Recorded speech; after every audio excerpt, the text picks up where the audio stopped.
Carry On, Mr. Bowditch, by Jean Lee Latham. Chapter 10. Freedom.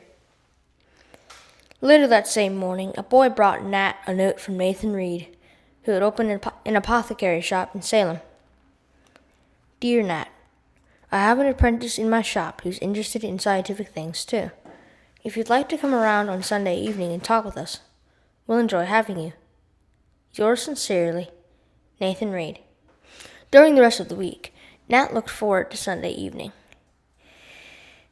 Mr. Reed certainly would be an interesting man to know better. He was a jack of all trades who was a master of them, too. Nat had heard stories of Mr. Reed's days at Harvard, how when Nathan Reed was just an undergraduate studying Hebrew, the professor in charge of the class got sick, and young Nathan had taken over the class and taught it. He graduated with honors, had come to Salem and studied medicine. Then he had decided to open his apothecary shop. Besides all his interest in medicine and drugs, he liked to work with machinery. He had applied to Congress for a patent on a steam engine he'd made to run a boat. He had also tried to get Congress to give him a patent on his idea for a steam wagon, too. But the congressman said that idea was so crazy they wouldn't even consider it. On Sunday evening, Mr. Reed showed Nat his workbench, his tools, and his books. You're welcome to use anything here, he said. He opened one heavy, leather-bound book. This is one of the best things I have, but it's in French. Do you know French? Not yet, Nat told him, but I could learn it. And he told Mr. Reed how he was studying Latin. Great, Mr. Reed said. A good idea. A grammar, a New Testament, and a dictionary, eh? I cannot let you have those in French. Late the next afternoon, when Nat had a few minutes of free time in the chandlery, he opened the New Testament in French. He repeated the opening words of the book of John to himself in English. In the beginning was the Word, and the Word was with God, and the Word was God. Then he read them in French. Au commencement était la parole, et la parole était avec Dieu, et la parole était Dieu. Frederick Geordie came in the shop. I hear you want to study French, Mr. Bowditch? Maybe we could trade lessons. You could help me with my English, and I'll help you with French. You saw the New Testament. You're beginning already, eh? I've just looked at the first sentence, but I already see two words that are just the same as in English. Commencement and... Mr. George clutched his head. No, that isn't the way to pronounce it. Why not? It's the way it's spelled. Why not? It's the way it's spelled. But you must learn to pronounce it in French. Like this. And Mr. Geordie gave the word its French sound, Nat said. I don't see how you get that out of it. French pronunciation must be crazy. Not at all, Mr. Geordie insisted. It is English pronunciation that is crazy. Take 3 words, rough, cough, and dough. Excepting for their first letter, they are all spelled alike. But how are they pronounced? Nat smiled. All right, English pronunciation is crazy. But all I want of French is to be able to read it. Can you help me with that? And not bother about the pronunciation? Never.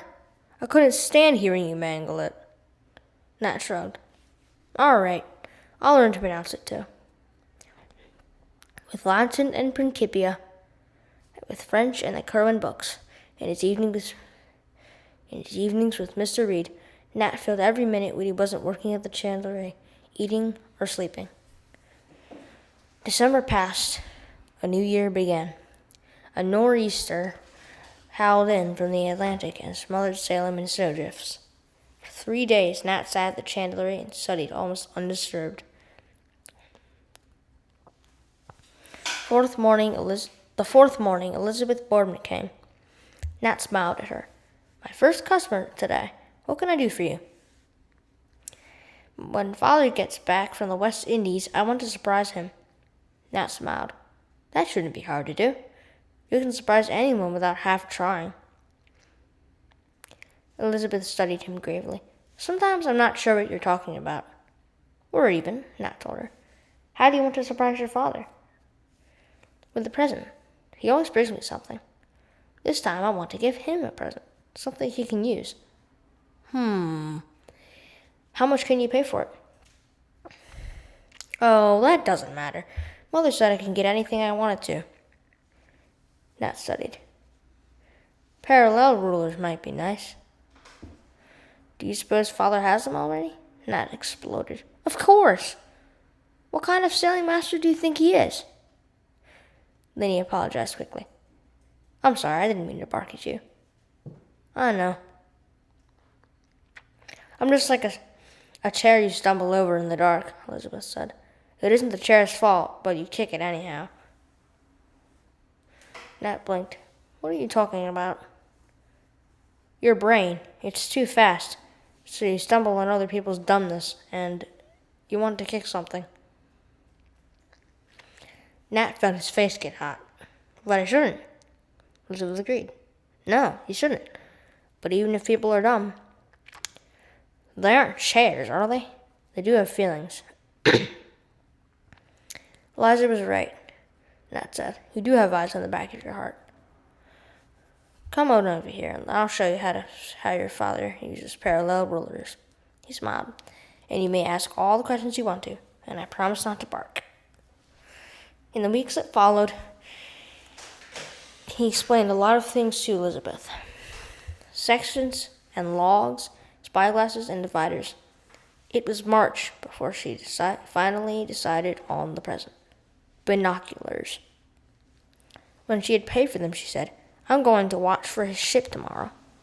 Up on the captain's walk on the roof of our house. Nat stared. Tomorrow? Why are you so sure he'll come tomorrow? Elizabeth flushed, fingering the screw on the binoculars. I didn't mean just tomorrow. I mean, I'm going to watch for him every morning until he comes. Smiling. Until he comes. And she hurried up. Smiling, Nat watched her go. That hadn't been what she meant at all. She was going to watch for her father's ship tomorrow morning. And I wouldn't be surprised, Nat told himself, if Captain Boardman's ship did arrive tomorrow. The next morning, Dr. Bentley stopped at the chandlery with news. Dr. Bentley often brought the first news of a returning ship. Almost every morning, he took a walk out on the neck and stared out over the water. Captain George Crowninshield had built a lookout there for him on a high point, a solid granite base with steps leading up to his seat. There was a flagstaff there so that Dr. Bentley could run up signals. There's bad news, Nat. A ship's coming in with its flag at half-mast. Something's happened to the captain. Nat's tongue felt thick in his mouth. What ship? Dr. Bentley shook his head. I'm not sure. I ran my signal to half-mast and then hurried back. I want to be at the wharf when the ship anchors. I know who it is, Nat thought. He felt a chill prickle his scalp and run down his spine. It was Sam who brought the final news. Captain Boardman had died in the West Indies. 2 other ships anchored in Salem Harbor that day. Men crowded the chandlery with talk and with orders. It was late that night before Nat locked the door. He hadn't thought where he was going until he found himself crossing the commons toward Captain Boardman's big white house. As he neared the house, he looked up toward the captain's walk and saw Elizabeth. When he reached the house, old Minna, Mrs. Boardman's maid, opened the door. Nat said, I don't want to disturb Mrs. Boardman. I just wanted to speak to Elizabeth. I believe she's on the captain's walk. Old Minna dabbed at her eyes with her apron. "Oh, Mr. Nat, if only you will. The child is bound and determined to be up there. I can't do a thing with her. I don't dare tell her mother. I swore Elizabeth was in bed, fast asleep." Nat climbed to the captain's walk. The trap door creaked when he opened it. Mother whirled to face him. "I won't come down." Oh, it's you, Nat. I'm glad." She clutched the binoculars. "Mother says I may keep them." "That's good," Nat said. "But we don't need them for what we're going to see now. I'm going to show you how you can tell time by the Big Dipper and the North Star."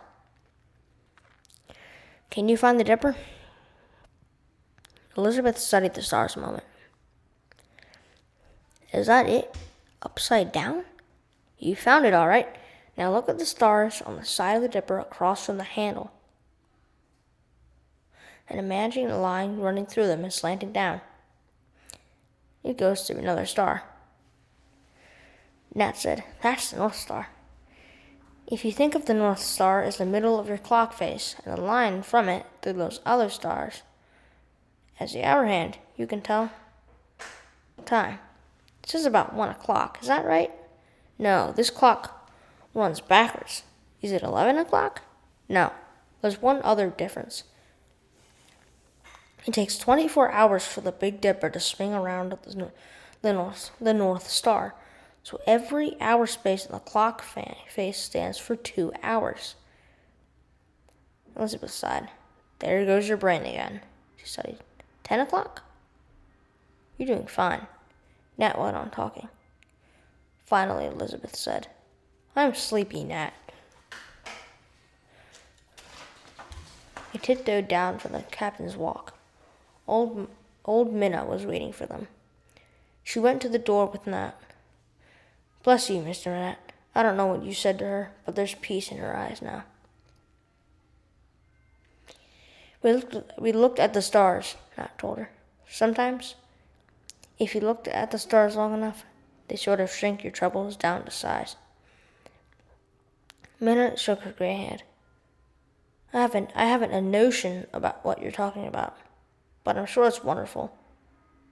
You know, you're real human-like, in spite of your brains." Nat bit back a smile. "Thank you, Minna. You're indentured, aren't you, Mr. Nat?" "Yes, Minna." "Have you thought about what you'll do when you're free?" Nat smiled. "First thing, I'll hire a fife and drum and have a one-man parade down Derby Street." A puzzled frown wrinkled Minna's forehead. "I've never seen a body do that. My brother John was indentured. I remember what he said when he was free. He said he felt real lost-like at first. Sometimes, in the 2 years that followed, Nat thought of him in his words. What would he do when he was free? Where would he find a place in the world?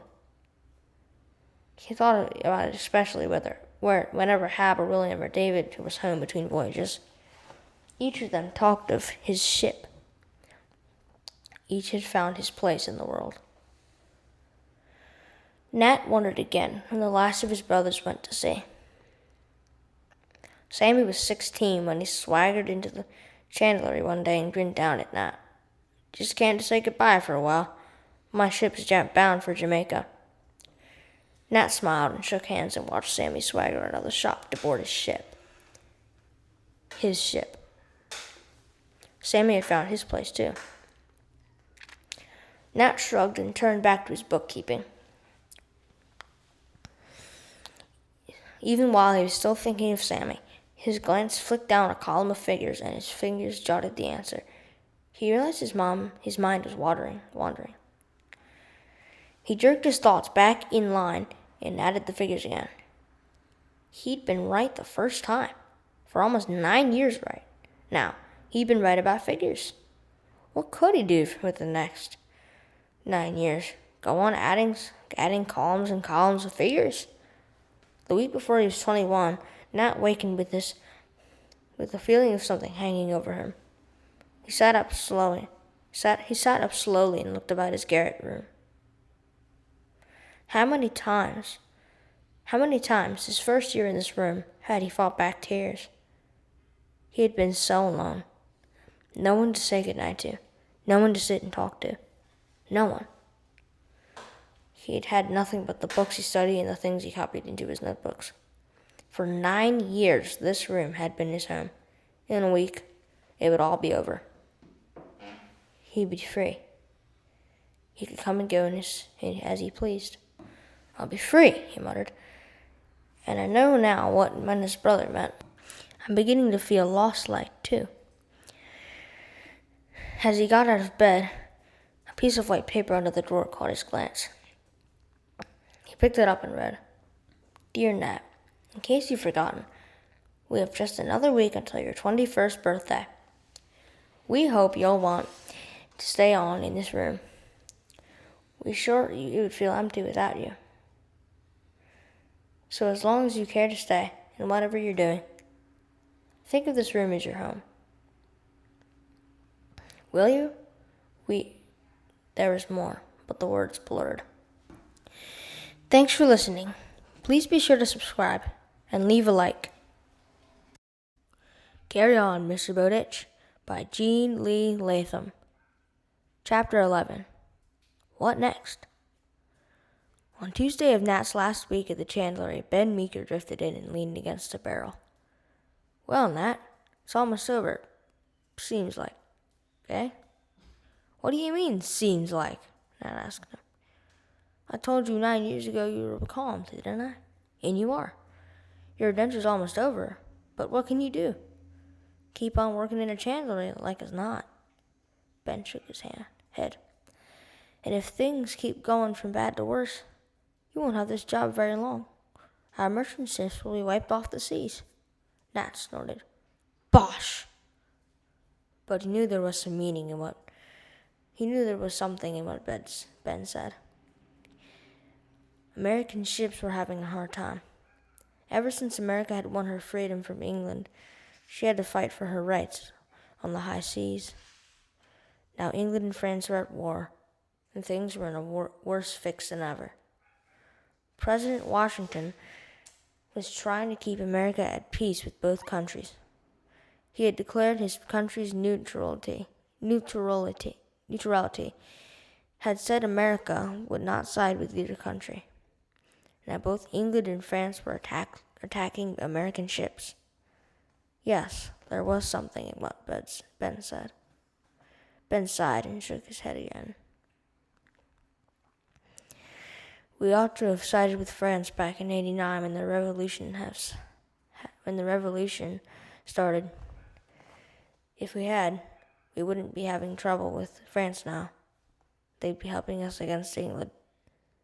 Nat said, "The French people killed their king.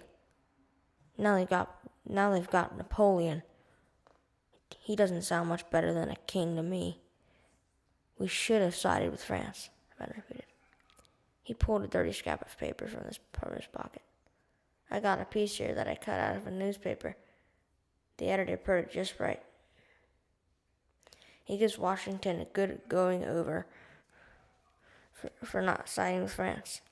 Listen to this." "Not siding with France." He unfolded the paper. "Listen to this." "No, I don't want to hear it," Nat said. "I don't think editors have any right to talk against the president. Americans ought to stand together." Behind Nat, someone chuckled. Nat turned. Dr. Bentley was looking at him with a twinkle. "Is this a political argument?" Nat shrugged. "No argument at all.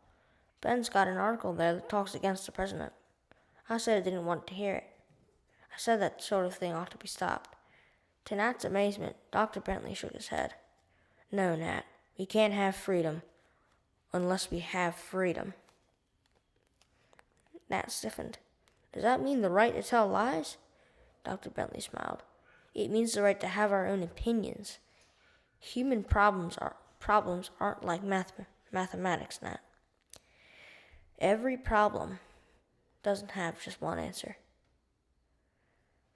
Sometimes you get several answers, and you don't know which is the right one. Nat felt his face get hot. But people don't have a right to talk against the president, do they? And you don't know which one is the right one. Nat felt his face get hot. But people don't have a right to talk against the president, do they? That's going too far. Years ago, Dr. Bentley said, before we won our independence, the Essex Almanac published something about freedom of the press. It was true then, but it's just as true now. I may not have the exact words, but it went something like this. The press is dangerous in a despotic government, but in a free country it is very useful, so long as it is free. For it is very important that people should be told everything that concerns them. If we argue against any branch of liberty, just because sometimes people abuse that liberty, then we argue against liberty itself. In a free country, the press must be free. Ben waved his dirty scrap of paper. See? Dr. Bentley agrees with this. See? Dr. Bentley shook his head. No. I just agree with a man's right to say what he thinks. Ben mumbled something and shuffled out of the chandlery. Well, Nat, Dr. Bentley said. I never thought of it that way, Nat admitted. But I guess that's the way it has to be. We can't have freedom unless we have freedom. And that means freedom to speak our minds. Dr. Bentley nodded soberly. Remember that, always. Then his eyes twinkled. Why did Ben come around this morning? To shake his head over your prospects? Nat grinned. That was about it. Ben certainly enjoys groaning about hard times, doesn't he? Well, Nat, I don't know what next year, the year after, holds for you. But I have an offer for you right now. Captain Gibbot and I are going to do a survey of Salem. That's a place for you on our crew. It's nothing permanent, but it's a job for a few months if you'd like. I'd like that fine, and thank you for thinking of me. I'm doing us a favor, Dr. Bentley told him. We can use your knack with figures. That evening, Nat went over to tell Mary the news. Mary smiled and sighed. I'm glad you're not going to see Nat. We have enough men at sea. Wonder where they all are tonight. Hab and William and Sammy and David? They're all right, Mary. You don't know what it's like for a woman, Nat, Mary went on. You say goodbye to your man. His ship stands out from Salem Harbor. Then the months pass. Sometimes the years. With no word from him. They'll be coming back. Just wait and see. I do wait, Mary told him. I spend most of my life waiting. Nat could not think of an answer to that. It was less than a month later that Sammy's ship returned from Jamaica, without Sammy. He had died of fever in the West Indies. Nat took the word to Mary. She stared at him with stricken eyes. I wonder who will be next. Again, Nat could think of no answer. He wished that he could tell her that all the others were safe, but he wasn't so sure. Every day, as he worked on the survey of Salem, he heard more stories of trouble at sea. It seemed that every ship that returned brought bad news. Captain Ware came home, raging because the English had searched his ship and taken 2 of his men. Swore they'd deserted from the English Navy. Neither lad had been off soundings till he sailed with me. Captain Reed came home, grim-faced. He had a running fight with a French privateer and lost 3 men. Shot down in cold blood, they were. What's Congress going to do to protect our shipping? Just sit there in Philadelphia and talk about it? Someone said John Jay was in England, trying to iron out our problems with the British. Captain Gibalt snorted at that. Bah! Diplomats can't settle this. We need a navy. I'm lucky to be surveying sail instead of walking a quarterdeck. In November, John and Jay returned, bringing the treaty he had worked out with England. Captain Gibalt roared at the terms of the treaty. You call that a matter of give and take? Bah! We give and England takes. Not a word about the business of the British searching our ships and seizing our men. That Jay Treaty hasn't settled anything. As long as England thinks she rules the seas, we're going to have trouble with her. If I had the sense of a cabin boy, I'd never go to sea again. 2 days later, Gibalt signed on to command a Derby ship. As soon as the survey was finished, he was to take the Henry on a voyage around the Cape of Good Hope to the Isle of Bourbon, off the east coast of Africa. One day he said, Nat, have you ever thought of going to sea? Nat remembered all the brawny, saggering seamen who had crowded the chandlery. He thought of stories of captains who could knock a man from starboard rail to larboard scuppers with one blow of a fist. I'm 5'5" when I stretch, he said. Do you think I have the build for a life at sea? Gibalt chuckled. You wouldn't throw much weight on a halyard, that's one thing, sure. But you'd do all right as a ship's clerk. You might work on to supercargo. What's the difference? Nat asked. Between clerk and supercargo.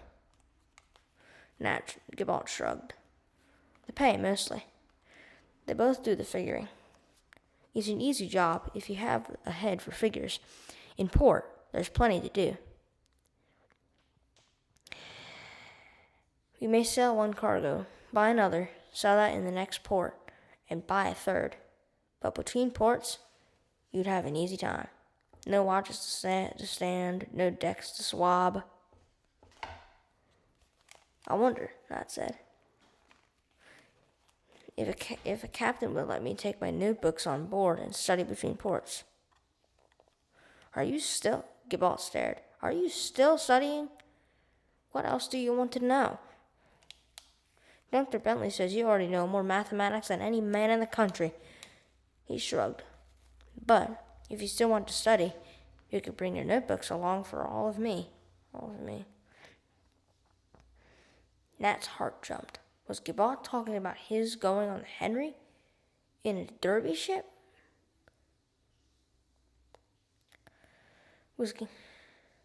Nat's scalp tingled. Just thinking about the Derby ships, the Quero, that took the news of Lexington to London, the Astrea, that brought the news of the peace from Paris, the Lighthouse, first ship to carry the stars and stripes to the Baltic, the Grand Turk, first New English ship in the Orient. He looked at Gibalt. You're talking about my sailing with you? Gibalt roared. What in blazes did you think I was talking about? He chuckled again. That's it, Nat. A berth as clerk on the Henry. And you'll be allowed cargo space for a venture of your own. Something you want to take along to sell. How much room could I have? Nat asked. Gibalt shrugged. Any reasonable amount. When I finish my work on the survey, Nat said, I'll have $135. Could I invest that much in a venture and have room for it? 100 and... Gibalt shouted with laughter. Don't worry, Nat. There'll be plenty of room for your venture. I wonder, Nat said, why they call it a venture. Gibalt was still chuckling. Because it is a venture, a risk. Any cargo is a risk. When we get to Bourbon, we may find people begging for our cargo, and we may sell everything for 3 times what we paid for it. Or maybe when we get there, they won't want anything we have. Maybe we'll find there have been 8 or 10 ships there just ahead of us. Then we'll lose our shirts. We never know. Don't want to lose my whole $135. I wonder if there's anything I could be sure I'd sell. You can't be sure of anything, Gibalt said. But ask Monsieur Bonifoy about it. He ought to know. He comes from Bourbon. Fact is, he's going home in the Henry. The next day, Nat questioned Monsieur Bonifoy. Adventure to Bourbon, Monsieur? Bonifoy said. Take something in the line of clothing. You see, Bourbon produces almost nothing but coffee and sugar. We've always been dependent on our mother country for everything. Since the beginning of the revolution, though, France has been too busy with battles to keep up with our needs. Too much bloodshed. Not enough boots and shoes. Boots and shoes? Nat said. I think I can get shoes reasonably. Soon he had invested almost all his money in boots, half boots, and shoes, and had ordered them to be packed for the journey in Bourbon. He got out his notebook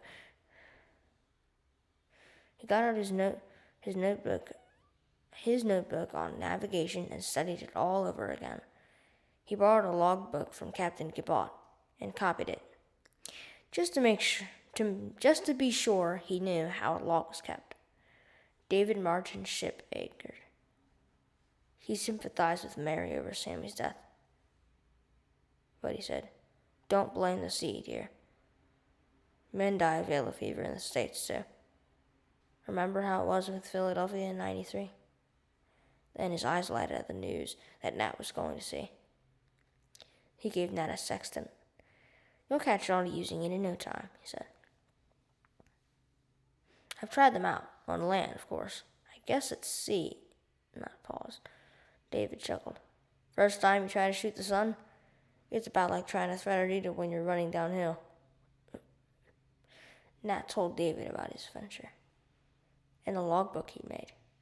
The only thing I'm trying to decide is which notebooks to take with me. David smiled and shook his head. Still studying? Take all of them, why don't you? I wouldn't want anything to happen to them. I mean, if the Henry, David chuckled. If the Henry sinks, well, you'll be. Mary gasped. David! What if I happen to be saved in the notebooks? Nat asked. I tell you, David, there's a lot of information in them. David chuckled again. Make a bargain with Gabon if anything happens to the Henry. You want to go down with your ship. David Martin! Mary gasped, and then she smiled. You! Nat smiled too and told him good night. Back in his room, he took the sextant out of its case. He stood, feet apart, swaying with the imaginary movement of the deck, and lifted the sextant. Someday soon, on the Henry. The next day, he was down at the wharf, watching the loading of the Henry, when he saw Captain Gibbot striding toward him. Gibbot certainly seemed to be in a tearing hurry. Maybe they were sailing sooner than he had expected. For a moment, Gibbot stared on as though he didn't see him. Then he spoke through his teeth. That Elias Haskett Derby, of all the stubborn fools that ever, I wouldn't command the Henry if he gave her to me. Nat gulped. You aren't commanding the Henry? No, Gibbot bellowed. But, do you know who he is? I don't know, and I don't care. Gibbot strode toward the ship, bellowing directions to the men to bear a hand with his gear. Dazed, Nat left the wharf. Still in a daze, he went to his room. Now what would he do? All that long night, until the pale winter sun rose, Nat tossed and turned and hunted for an answer. What would he do with his venture? Almost every cent he had in the world was tied up in it, and now Gibbot was not commanding the Henry. Please be sure to subscribe. And thanks for listening. Leave a like. Thank you.